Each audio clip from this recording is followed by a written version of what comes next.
All right, welcome guys back to the Sleepy Sports Podcast. Today, we got a special one for you. You know who we got? You wanna know who we got? We got Ethan Bear, one of NHL's best defenseman in the league. What's up, man? How are you doing today? I'm doing good. Thanks for having me on the podcast. Yeah. I've never done a podcast in pajamas before. Hey, bro, this is the start. This I'm the only one who does this, guys. You know that. This is good. I like You know it. that. I like Yeah. it. You know that. All right. First questions. I'm gonna ask you a bunch of questions. All right. You know, got a bunch of stuff on my laptop, so let's get started. Okay. All right.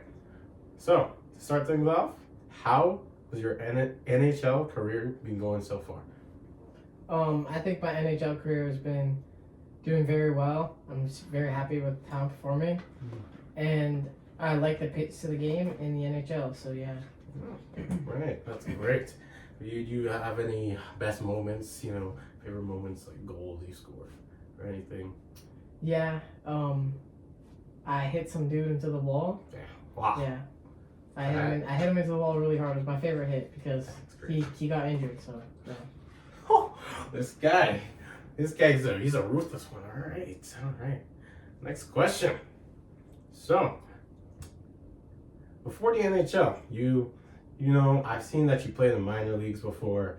You know, what was your experience in the minor leagues, right? And how did it get you to where you are now? In the minor leagues, I struggled a lot with self-confidence, but I have to give it to my coaches because they brought my confidence up and they gave me the opportunities I needed to grow. So they definitely gave me the chances to grow, and I give it to my old coaches. Yes, because, you know, coaches play a big part. You know, back in my time in football, my coaches those were the guys, man.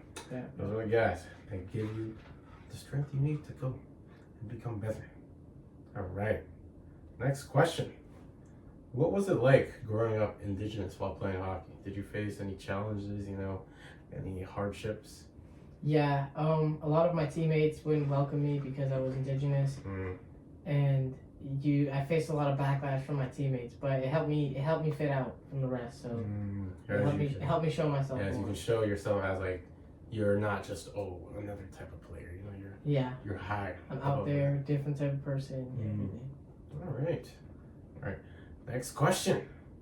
This one, maybe a serious question, maybe, you know, like dealing with these types of things online, guys, you know, abuse, you know, racism, like just know that there's people out there that you could talk to, you know. But Ethan, we know from your article, right, that the things that you spoke out about, that you've been dealing with, you know, online abuse and racism, you know. Yeah. And in the NHL, you know, from fans and other people. How has that, you know, affected you mentally, and how have you been handling that?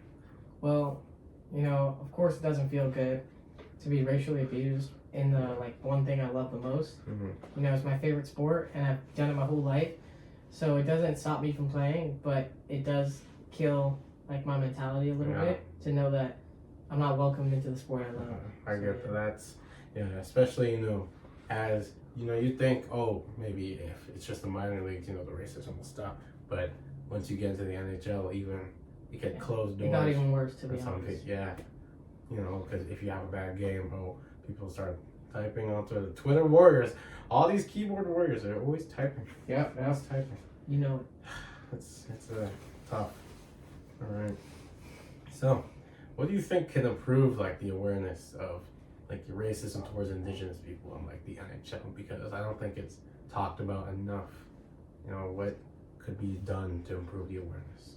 Well, yeah, like almost like what you just said now. I think like they just need to talk about it more. I think the league needs to bring it up more and make it a more serious topic, because I feel like it's just like brushed off to the side sometimes, and I feel like it's not really like looked at as if it's like affecting anybody. Yeah. So yeah, that's what I think. Yeah, it's more like a under the rug type of thing, you know, that no one really talks about, but you know it's there, kind of. Exactly. Yeah. All right.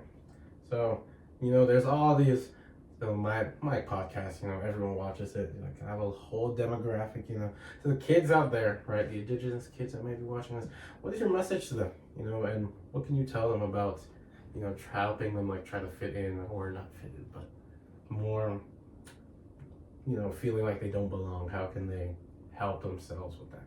All I can say to the indigenous kids is to not let their environment get in their head, because no matter like how much it's talked about, people will never change. So just focus on yourself and keep playing hockey and doing what you love. All right, that's great. Wow. Well, that's all the questions I had. So thank you, Ethan, for coming on this show. Thank you. And that's Thank you it for for having me. You're welcome. All right, now I'm gonna go to sleep, guys. Good night.